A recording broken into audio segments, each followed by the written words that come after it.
Hello everyone, my name is Josh Inamoto, and today we are going to talk about put options.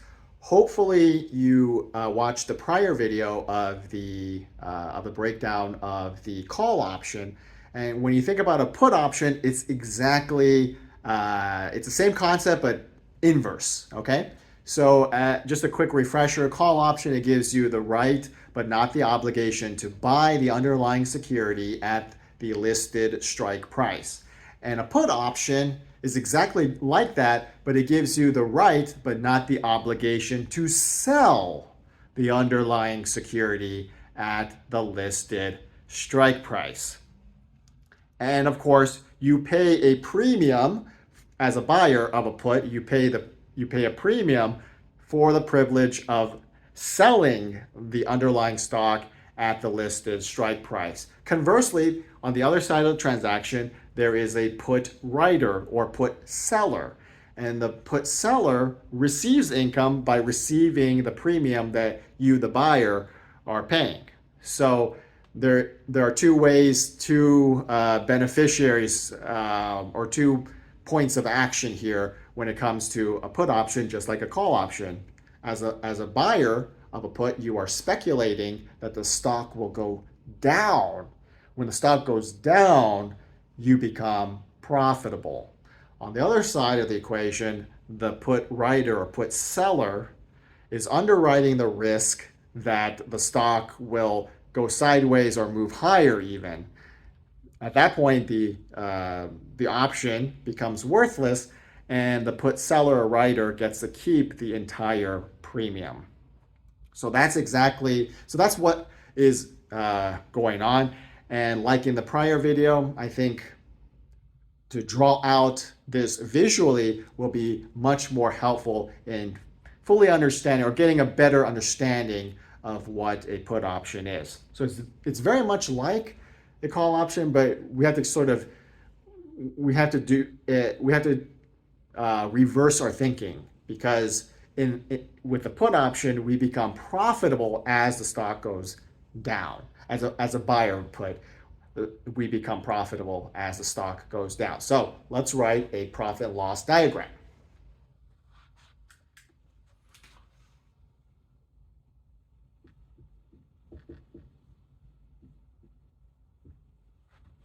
It's the same principle. Okay, so going up is profitable, going down, that's a loss. And again, same thing, we're going to draw a break-even line.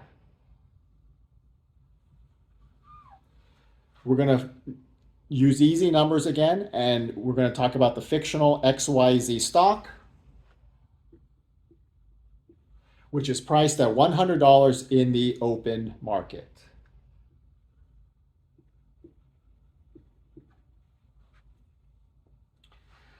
Let's assume that we're interested in buying a put option with a strike price of $100.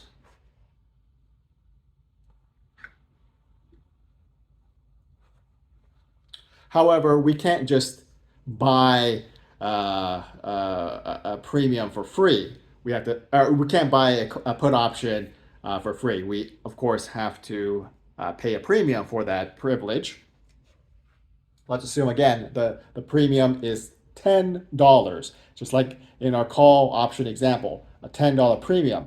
But in this case, right, a $10 premium means that the break-even price goes down, minus $10 to $90. And so we just go up here, right here, that is our break-even point. The stock, even though we have a put option for $100 and the stock itself is at $100, it doesn't mean that we're break even at that point, because we paid a $10 premium. So the stock actually has to go to $90, has to drop down to $90 for our position as put buyers to break even. So let's draw that out.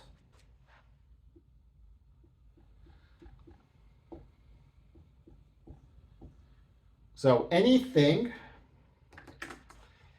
price at $100 or above $100 the put option is completely, utterly worthless.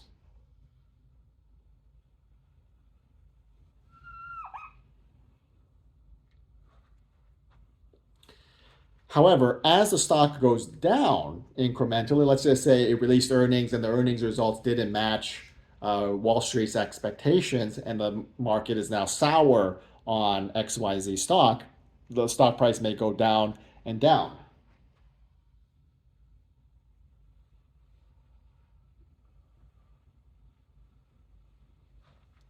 As the stock price goes down and down closer to $90, your put option that you bought at with a strike price of $100 and a premium of $10, as it gets towards that break-even price of $90, your put option becomes less and less worthless, if that makes sense. Okay.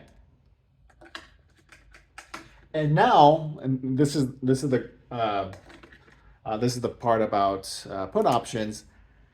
After the stock drops below the break-even point, anything below that is gravy up until it gets to $0. Now that's one difference between call options and put options. With a call option, your profit is theoretically infinity, because there is no, theoretically speaking, there is no ceiling to how high a stock can go.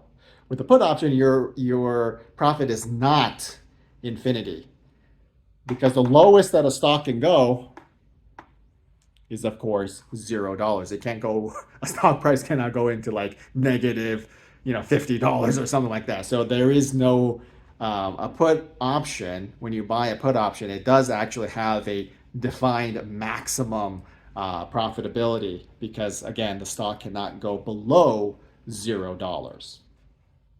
So that's one distinction of buying a call option that is different from, or there's one distinction of buying a put option that is different from buying a call option. So let me just draw that out. As the stock goes lower and lower to $0, it becomes more and more worthwhile. And it's kind of blocking my view, but basically, $0 is the lowest that a stock can go. So your profit is defined at for a put option at $0. Okay, but of course it's very unlikely, especially if you're buying a quality stock. It's very unlikely that a stock will go to $0. Just like it's unlikely that for buying a call option, it's very unlikely that a stock will just perpetually go skyward. Even something like Nvidia stock eventually encounters resistance. So that's basically it. That's the basic profit loss diagram of a put option. It's very simple. If you understand what a call option is, you can understand what a put option is. It's exactly the opposite concept of a call. It gives you the right to sell the underlying security at the listed strike price. And now there are multi-leg options strategies that you can deploy with puts. For example, a bull put spread, you make income by selling a put option, but you also cap the liability of a sold option by buying a put option too. Okay, and in that way, it gives you limited downside, but also limited reward. It controls how much profit you make, but it also controls how much maximum money that you can lose in a trade. And that can be very, again, that can be a very powerful weapon in your arsenal when you're not entirely sure. Let's say you're bearish on a stock, but you think maybe it can also go sideways, right? if you buy a bull put spread, and depending on how you structure the bull put spread, if a stock goes sideways or it goes down, you win. Because if it goes sideways or moves higher, then you win because both of those puts have expired worthless, but you get to keep the income that you receive from the sold put option, right? And that can be very, when people really understand the concept of vertical spreads, that's what a bull put spread is an example of a vertical spread where you're generating income from selling a put option or a call option, if in the case of like a bear call spread. You can generate income from selling an option, but then capping the liability of that sold option by buying an option with a lower or higher strike price, depending on what you're trying to accomplish, whether you're buying a put or you're buying a call. And when you stack these multiple options together to so that you win by either the stock going up, going down, or going sideways, that is mind-blowing. That means that you have so many more avenues in which to profit. You don't always have to take directional wagers, okay? Now, of course, when you do vertical spreads, there are, again, it is limited risk, but also limited reward. You have to factor in the potential opportunity cost. If you're extremely bullish or extremely bearish, in our case, if you're extremely bearish and you have high conviction of the short thesis, then you'll just want to buy a put option, okay? But if you are somewhat pessimistic, but also fear that the stock could just go sideways, then you would implement what's known as a bear call spread, where you're receiving income from selling a call option, okay? But you're also then capping off the risk by buying a call option. So if, just in case the stock goes higher, you have a purchased call option to cap off the risk that you have by selling a call option. So you can stack multiple options in one trade and have different ways of profiting, where again, you can profit if the stock, in the case of a bearish position, you can set up a option strategies where you win whether the stock goes down or whether the stock goes sideways. Okay, again, it just opens up so many doors to profitability. A lot of people don't appreciate the power of multi-leg options strategies. But before we get into all that good stuff, all that fun stuff, we got to know the basics, okay? So this is the basics of the put option. Of course, this is kind of glossing over some nuances and some details for a more comprehensive understanding of puts and calls. I highly recommend that you take advantage of the multiple educational resources and classes that are out there. Many of these resources are available for free, and learn about the nuances.